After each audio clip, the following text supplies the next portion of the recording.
నమస్తే, welcome to our channel. నేను సిరి. గత ప్రభుత్వంలో జరిగిన అవినీతి ఏదైతే ఉందో దాని మీద విచారణ జరపాలని, ముఖ్యంగా మద్యపానంలో ఏదైతే అవినీతి జరిగిందో దాని మీద సిఐడి విచారణ వేగవంతం చేయాలని చెప్పేసి చంద్రబాబు నాయుడు గారు అసెంబ్లీ సాక్షిగా కోరారు.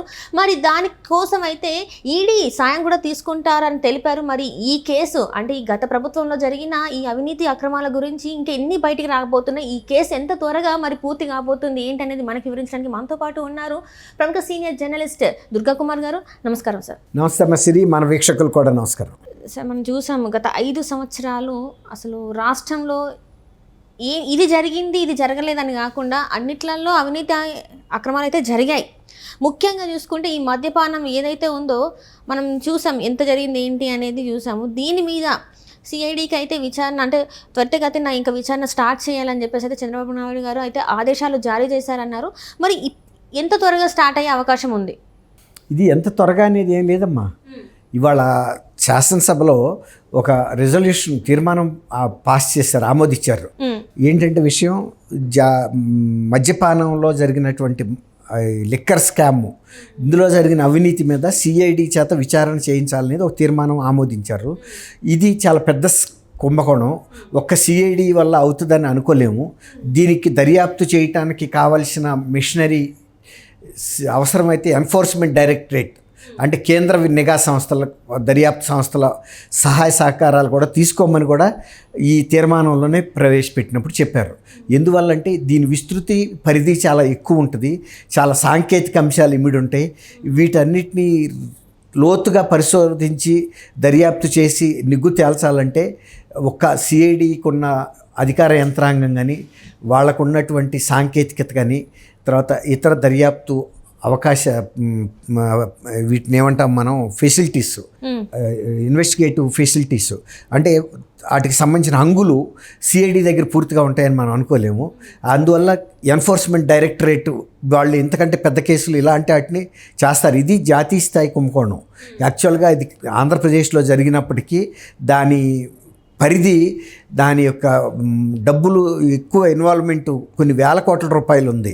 గతంలో పురంధరేశ్వర్ గారు కూడా ఈ లిక్కర్ స్కామ్ మీద ప్రైమ్ మినిస్టర్కి కంప్లైంట్ చేశారు, సుప్రీంకోర్టు ప్రధాన న్యాయమూర్తికి కంప్లైంట్ చేశారు, అలాగే అన్ని రాజ్యాంగ సంస్థల అధినేతలకు కూడా కంప్లైంట్ చేసి సుమోటోగా దీని మీద అంటే స్వయంగా దర్యాప్తు చేయండి, మీరు దర్యాప్తుకు ఆదేశించమని సుప్రీంకోర్టుని ఆమె అభ్యర్థించింది ఒక లేఖ ద్వారా. కానీ అప్పుడేం జరగలేదు. కానీ దాన్ని ప్రధానమంత్రి గారు మొన్న గత ఎన్నికల్లో ఇక్కడికి వచ్చినప్పుడు ప్రస్తావించారు. ఈ ఆంధ్రప్రదేశ్లో లిక్కర్ స్కామ్ అనేది చాలా పెద్ద కుంభకోణం. అది ఢిల్లీ లిక్కర్ స్కామ్ దీని ముందు నథింగ్, చాలా చిన్నది, చాలా చిన్నదని అన్నారు. కొన్ని వందల కోట్లు, ఇది కొన్ని వేల కోట్లు. కాబట్టి ఇంకా వేల కోట్లు కాదు, 5 ఏళ్లలో జరిగింది అయితే 1,00,000 కోట్లు కూడా మించిపోయింది. ఎట్లా అంటే ఎలా చేశారు అంత ఈజీ? అంటే మద్యపానం నిషేధం చేస్తా అని జగన్మోహన్ రెడ్డి గారు చెప్పారు. కానీ తీరా చూస్తే ఇక్కడ వచ్చేసి అంటే ఆ లిక్కర్ కూడా కల్తీ మద్యం. కల్తీ కాదు, మాది నాసిరకం మద్యం, కల్తీ కాదు. నాసిరకం మనం ఏంటంటే కల్తీ అంటేనేమో అది వేరు. ఇది ఇచ్చేటప్పుడే ఫ్యాక్టరీలో ప్రొడ్యూస్ చేసేటప్పుడే నాసిరకం ఇంగ్రీడియంట్స్తో ప్రొడ్యూస్ చేస్తారు. అంటే ఉత్పత్తి ఖర్చు బహు తక్కువ ఉండాలి, అమ్మేది బహు ఎక్కువ ఉండాలి, వాళ్ళ ఇష్టం.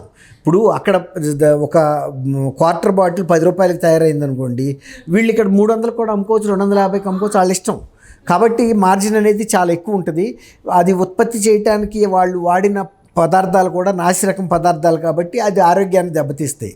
ఒక రకంగా చెప్పాలంటే రంగు వేసిన స్పిరిట్, అది రా స్పిరిట్ లాంటిదే. అందువల్లే ఆమె దీనికి పంపించారు టెస్ట్కి, స్టాండర్డ్ ల్యాబ్స్కి పంపితే వాళ్ళు కూడా ఇది మనుషులు తాగడానికి పనికిరాదని కూడా వాళ్ళు ఇచ్చారు. అంత నాసిరకంగా ఉంది. తర్వాత మోడీ గారు కూడా ఏమన్నాడంటే లిక్కర్ స్కామ్ అనేది చాలా పెద్ద స్కాము ఆంధ్రప్రదేశ్లో, దీని మీద మేము అవసరమైతే కేంద్ర ఆర్థిక నిపుణులతోనూ తర్వాత న్యాయ నిపుణులతోనూ కూడా చర్చించి చట్టం చేస్తాము.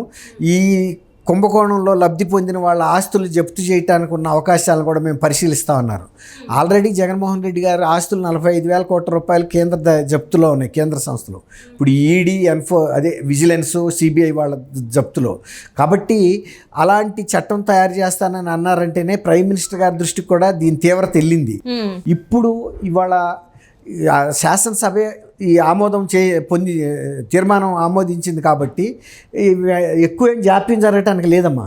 ఇమ్మీడియట్గా టేకప్ చేస్తారు. ఒక అంటే స్పెషల్ ఇన్వెస్టిగేటివ్ టీమ్ని ఫామ్ చేసి చేస్తారు. ఇలాంటి బాగా దర్యాప్తు సంస్థలో నిపుణత ఉన్న అధికారులతోనూ నిజాయితీ ధైర్యం ఉన్న అధికారులతో పెట్టి చేసినప్పుడు అవసరమైతే ఈడీ అసిస్టెన్స్ కూడా తీసుకుంటారు. ఇక్కడ సిఐడి చీఫ్ ఎవరైతే ఉంటారో సిఐడి డీజీ వాళ్ళకి ఈడీకి ఎన్ఫోర్స్మెంట్ డైరెక్టరేట్కి రాస్తారు, మేము ఇంత తీవ్రమైన కేసును దర్యాప్తు చేస్తున్నాం, సాంకేతిక అంశాల్లో మీరు మాకు సహకరించాలి అని. ఎప్పుడెప్పుడు కావాలంటే వాళ్ళు అక్కడి నుంచి ఈడీ స్టాఫ్ కూడా ఇక్కడికి వస్తారు. నేషనల్ ఇన్వెస్టిగేటివ్ ఏజెన్సీ అని ఎన్ఐఏ ఉంది, అలాగే విజిలెన్స్, ఇలాంటి వాళ్ళందరినీ కూడా తీసుకుని దర్యాప్తు చేసి నిగ్గు తేలిస్తే కనుక అది చాలా దేశంలోనే కళ్ళు తిరిగిపోయే, అంటే ఆయన అన్నాడు చూసారా, దేశం నివ్వెరపోయే ఫలితాలు వస్తాయని మన జగన్మోహన్ రెడ్డి గారు. ఇక్కడ కూడా నివ్వెరపోయే నిజాలు నిగ్గు తేలుతాయి. ఎన్ని వేల కోట్ల రూపాయలు ఎవరెవరు దిగమింగింది కూడా దర్యాప్తులో తేలుతుంది. వాళ్ళ మీద చర్యలు తీసుకోవడానికి కూడా అవకాశం. ఆల్రెడీ అయితే ఎవరైతే ఉన్నారో లిక్కర్ స్కామ్ కేసు ఆయన ఆ వ్యక్తి అయితే అరెస్ట్ అయ్యారు. ఇంకేమన్నా మరి ఆ విచారణ అంటే ఇప్పుడు ఎవరైతే అరెస్ట్ అయ్యారో అతను ఎవరైనా బయటికి జగన్మోహన్ రెడ్డి గారి పేరు చెప్పే అవకాశం ఉందంటారా? మరి ఎవరి పేరు చెప్పే అవకాశం ఉందంటారు ఈ లిక్కర్ స్కామ్లో? ఏపీ బెవరేజెస్ కార్పొరేషన్ ఎండి, అవును, అతను కూడా అరెస్ట్ అయ్యారు కదా. అది మీరు అన్నట్టు అది ఇందులో భాగమే. ఇప్పుడు ఆయన అప్రూవర్గా కూడా మారతాడంటున్నారు. అప్రూవర్గా కనుక మారకపోయినా ఆయన్ని కనుక చేస్తే దీన్ని ఆయన్ని ప్రశ్నిస్తే అందులో విషయాలు బయటకు వస్తాయి. అప్పుడు దర్యాప్తు కూడా ఈజీగా జరుగుతుంది. కొన్ని క్లూస్ కూడా ఆయనే ఇస్తాడు. ఎందుకంటే ఈ ప్రశ్న ఎందుకు అడిగానంటే సార్, ఇక్కడ ఏంటంటే గతంలో మద్యపాన దుకాణాల దగ్గర ఏదైతే ఉందో ఆ షాప్స్ దగ్గర మీరు డిజిటల్ పే చేయడానికి లేదు, ఏదైనా ఉన్నా కూడా క్యాష్ పే చేయాల్సినప్పుడు ఆ క్యాష్ అంతా కూడా తాడపల్లి ప్యాలెస్కి పోయిందని చెప్పేసి చాలా మంది చెప్పడం జరిగింది. సో అందుకే మరి ఈయన పేరు ఏమైనా బయటకు వచ్చే అవకాశం ఉందా అని. ఆయన ముఖ్యుడవుతాడమ్మా, ఆయన ఏం తప్పించుకోలేడు.